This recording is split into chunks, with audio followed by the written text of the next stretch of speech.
Ce serait un énorme coup de boost pour tout le monde, particulièrement à l'usine. Le 7 fois champion arrive au virage 14 sur un tour lancé. Las Vegas, vendredi soir, asphalte gelé, drapeau rouge partout. Lewis Hamilton sort de la SF25 et tout le monde s'attend à de la frustration. Au lieu de ça, il sourit. Pas le sourire poli, entraîné pour les médias. Le vrai, celui qui dit aux ingénieurs que leur voiture vient de se réveiller. Parce que sous tout ce chaos, tous ces tours ruinés, tous ces drapeaux jaunes qui ont détruit ces simulations de qualification, Hamilton a ressenti quelque chose dans cette Ferrari qu'il n'a pas ressenti de toute la saison. Quelque chose de fort. Et ce qu'il a dit ensuite, ça n'a pas juste choqué le paddock, ça a renversé toute l'ambiance à l'intérieur de Maranello. Parce que en Formule 1, quand un 7 fois champion du monde dit que la voiture se sent incroyablement positive lors d'une soirée où rien n'a marché, tu écoutes. Donc la question est, Ferrari a-t-elle enfin débloqué la SF25 ? Ou Hamilton essaye-t-il juste de se convaincre lui-même ? Remontons le temps, Las Vegas un vendredi c'est brutal. La surface de la piste commence comme une plaque de glace. Les pneus refusent de s'allumer. Le moindre décalage de timing ruine tout. Et Hamilton, il n'a pas eu un seul tour propre sur les pneus tendres. Pas un. Drapeau jaune, drapeau rouge, tour poussé interrompu. C'était le genre de session qui devrait laisser n'importe quel pilote repartir dégonflé. Mais Hamilton est sorti de ce garage en paraissant plein d'énergie. Il a dit aux médias qu'il finissait fort dans le secteur 1, la partie la plus froide, la plus affamée de grippe du circuit, l'endroit où les pilotes se plaignent le plus d'habitude, et puis il a dit quelque chose qui a fait se redresser les ingénieurs de Ferrari. La voiture se sentait stable, prévisible, incroyablement positive. Ce n'est pas du discours de relations publiques. C'est un pilote qui a découvert quelque chose de réel sous lui. Mais voilà où ça devient intéressant. Hamilton a admis que tous ses meilleurs tours étaient sur les pneus médiums, pas les tendres. Et pour une Ferrari qui a galéré sur les composés plus durs toute la saison, c'est énorme. Parce que si la SF25 peut générer de la chaleur, de la rotation et de la traction sur les médiums dans des conditions gelées à Las Vegas, alors la performance sur les tendres, c'est encore du potentiel inexploité, un potentiel que Hamilton n'a même pas pu explorer. Et c'est là que tu réalises que ce n'était pas juste un vendredi positif. C'était Ferrari qui trouvait une fenêtre de réglage qu'il chassait depuis des mois. Mais le chaos l'a caché à tout le monde, sauf à l'homme derrière le volant. Alors, qu'est-ce qui a changé ? Hamilton a révélé que Ferrari avait fait des ajustements entre FP1 et FP2, des subtils, des réglages de différentiel, de la réactivité de l'avant, de la stabilité arrière au freinage, et soudain la voiture s'est transformée. Il a parlé de toucher les apex proprement dans les virages à basse température, de l'avant qui tourne avec enthousiasme, de la traction en sortie de virage lent qui se sentait meilleure que celle de McLaren. Cette dernière partie, ce n'est pas de la louange gratuite.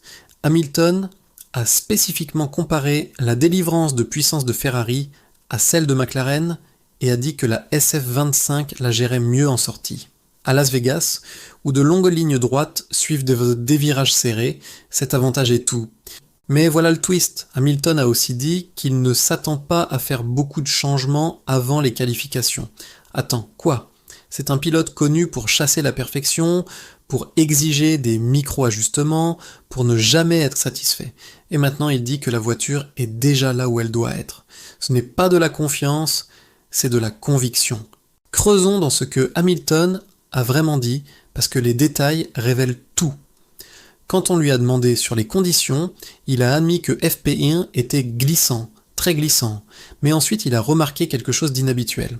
L'évolution de la piste est venue vite, plus vite que prévu, le caoutchouc s'est déposé, la température de surface a réagi, et la SF25 lui a permis de pousser instinctivement, pas prudemment. Pour un pilote avec le style d'entrée agressif d'Hamilton, ce genre de feedback construit la confiance. Et la confiance, c'est ce qui a manqué toute la saison. Il a aussi mentionné qu'il n'a jamais complété un tour propre sur les tendres. Chaque fois qu'il les a montés, un drapeau jaune est apparu, ce qui signifie que le vrai rythme de Ferrari est encore caché. Mais Hamilton n'était pas frustré. Il était optimiste parce que l'équilibre sous-jacent, l'ADN de la voiture était déjà là. Et puis est venue la déclaration qui a vraiment changé l'ambiance à l'intérieur de Ferrari.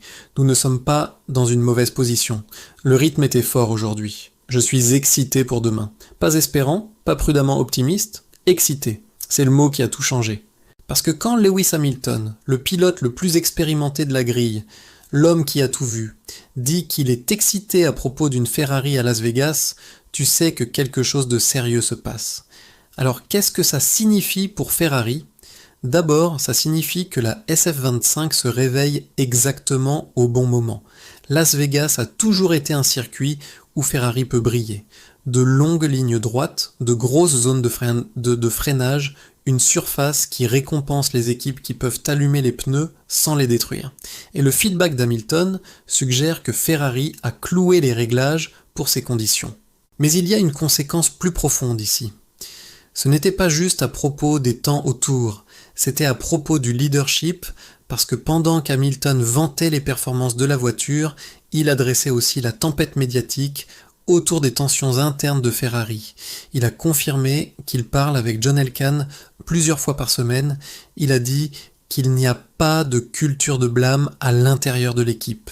Il a pris la responsabilité pour lui-même, pour tout le monde, et en faisant ça, il n'a pas juste défendu Ferrari, il a reconstruit le récit là où les médias voulaient du conflit. Hamilton a offert de la cohésion là où la culpabilité était pointée du doigt, il a offert une responsabilité partagée. Ce genre d'intelligence émotionnelle, c'est ce qui transforme un bon pilote en leader.